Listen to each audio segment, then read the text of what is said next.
So the first thing we're going to do is cleanse the eyebrows with witch hazel.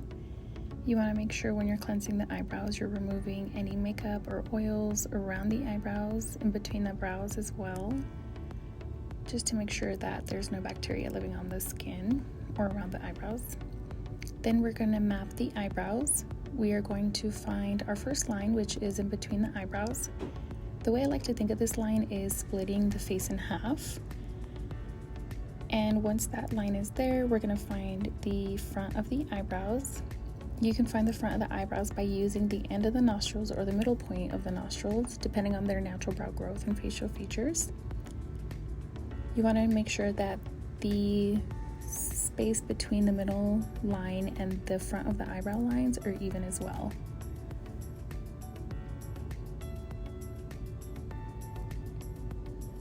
Once you find the fronts, we're going to find the arches. You can use the end of the nostril or the middle of the nostril to find the arches. You're going to bring up the line through the pupil or the iris all the way up into the brow, and that's how you find your arch. And then after finding the arch, we are going to find the end of the brow or the tail of the brow. You can use the end of the nostril and bring it all the way up to the end or the outer corner of the eyes, and then find your line and mark your line there. Once you find the tails, you're going to find the angles of the tails. You want to bring the middle line up into the forehead and then follow the natural angle of the eyebrows and bring up your stick and roll it and mark your line in between that middle line. And whatever you do to one side of the eyebrow, you're going to do the same to the other side. And both lines should create an X evenly on that middle brow.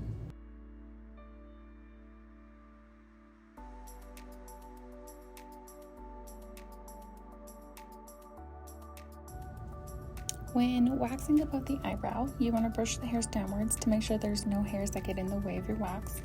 You want to make sure when you're applying soft wax, it's applied in a very thin layer in the direction of hair growth. After applying your wax, you're going to apply your strip and press into the skin with even pressure.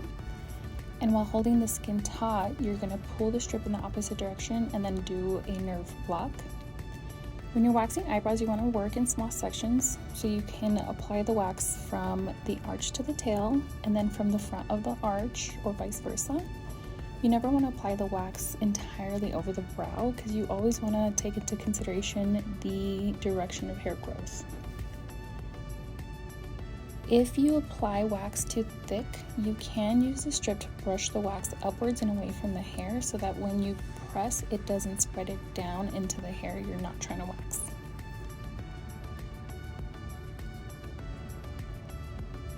Always make sure to nerve block afterwards. This helps relieve pain.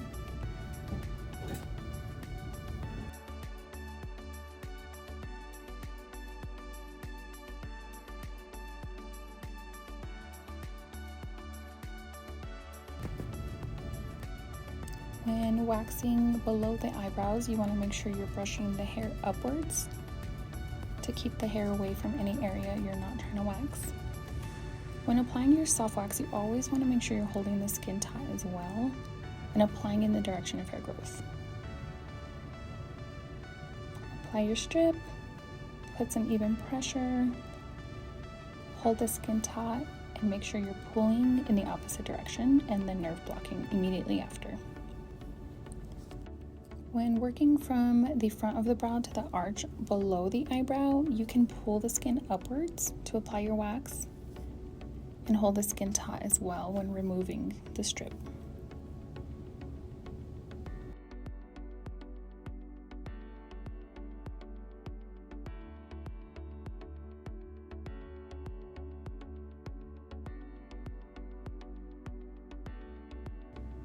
When you're waxing eyebrows with hard wax, you can use the tip of your stick instead of the side of your stick to apply the hard wax. And you can attach the tip of your application stick to the edge of your wax to rip the piece off instead of picking it with your nail, which can cause some discomfort sometimes to your clients. Remember, with hard wax, you do not need strips. The wax cools in itself, so once it's applied, you can easily remove it and then do your nerve block afterwards. And the same rules follow. You want to always apply your wax in small sections, from the front to the arch to the tail, or vice versa, and always taking into consideration the hair growth patterns. And remember, when you're waxing above the eyebrow, you're wanting to brush the hair downwards, and when you're waxing below the eyebrow, you're brushing the hair upwards just to keep any hair out of the wax. When you're applying your wax, always hold the skin taut, and when you're removing the wax, always hold the skin taut and nerve block.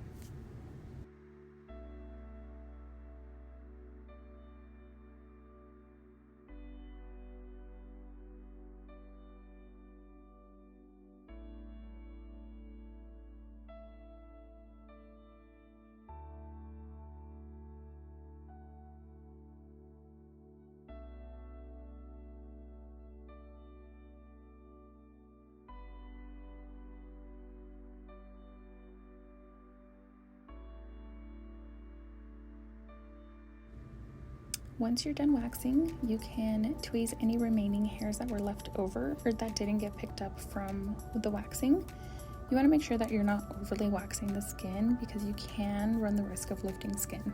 So tweezing is your best option if there's any hairs left over.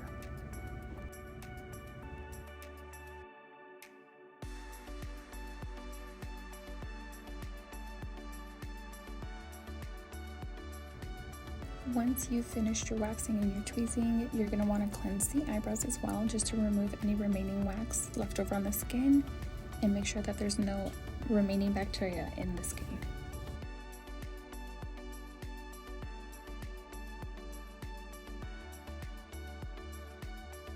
When you begin the lamination process, you want to make sure when you're applying step 1, you apply it to the entire eyebrow. You want to make sure that each hair is coated in the solution.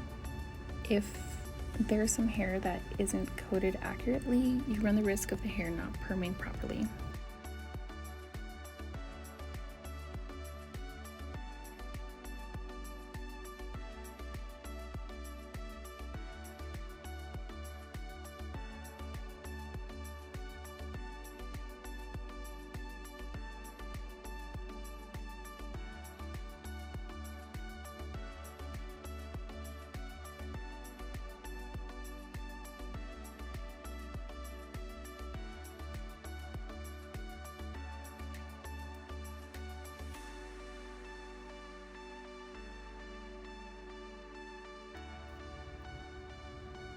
Once the eyebrow hairs are coated in step 1, you can brush the hairs upwards.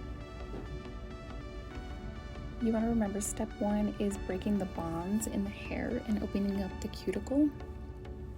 So this step isn't as important as doing it during step 2, but you still can brush the hairs upwards.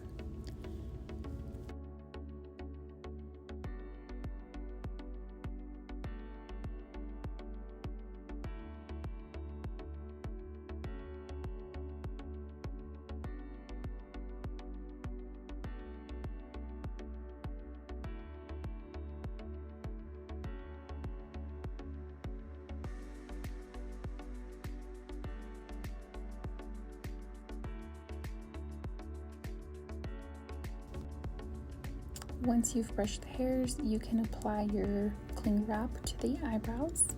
This is going to help make sure that no solution dries or oxidizes and makes sure that the brows stay in place.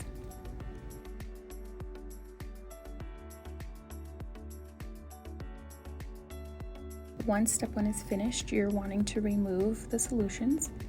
You can use a Q-tip in an upwards motion to kind of roll the product off. When removing this solution, make sure that it's off completely before applying solution number 2. You may have also noticed that the color of her eyebrows lightened a little bit. The reason behind this is when step 1 is on your eyebrow hair, it's opening up the cuticles of your hair shaft, so it's exposing the underlayer colors in your hair. And this is fixable by just tinting the eyebrows after step 2.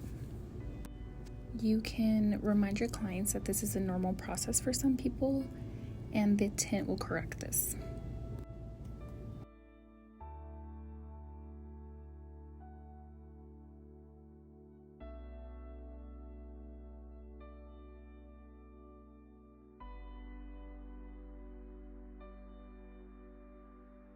So once you've removed all of the solution from the eyebrows from step 1, you're going to apply step 2's solution, also known as the neutralization step, to the eyebrows. You also want to apply the solution to the eyebrows evenly and make sure that each hair is saturated properly.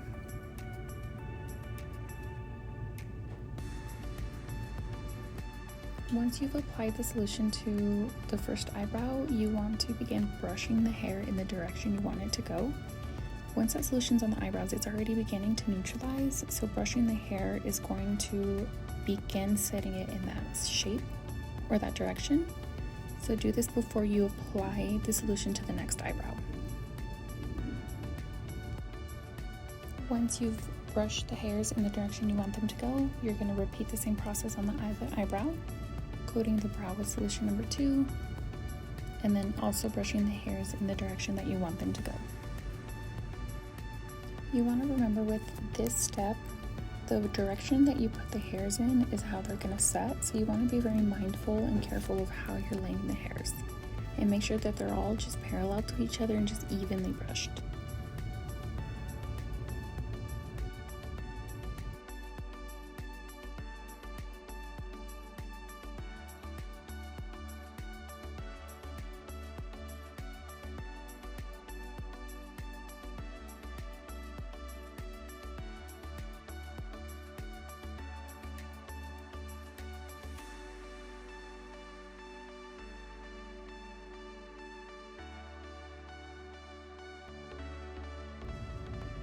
Then you're going to apply your plastic to the eyebrows and let solution number 2 set for the timing that is based on the client's eyebrow hair thickness.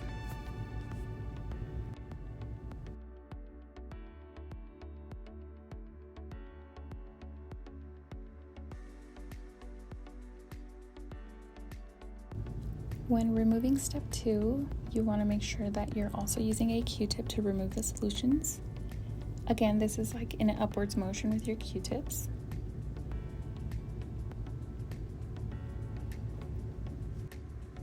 When removing the solutions, you always want to remove everything in an upwards motion and not be too rough with the hairs, because this is a chemical process and being too rough with the hairs can cause more damage to them. So always just work in an upwards motion when removing the product.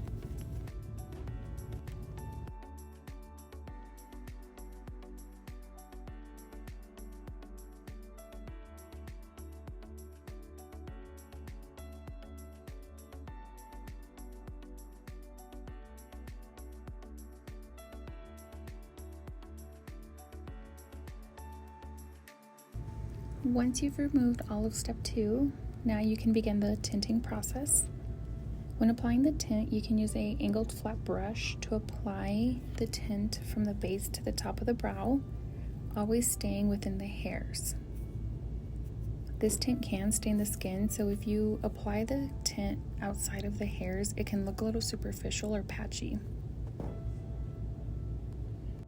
So just make sure that you're always applying the tint within the hairs. You also want to make sure that each hair is saturated so that you get an even color process. Once the tint is applied, you can use a Q-tip just to clean up the edges and make sure that there's no staining on the skin that shouldn't be there.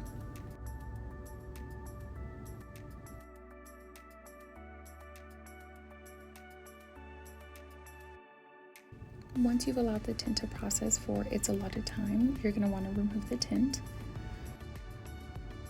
Remember to remove the tint in an upwards motion and not be too rough with the hairs.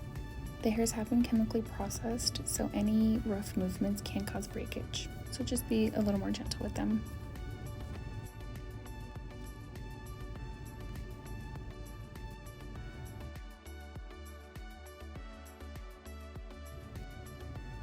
Once all the tint has been removed from the brows, you can begin brushing the brows and styling them.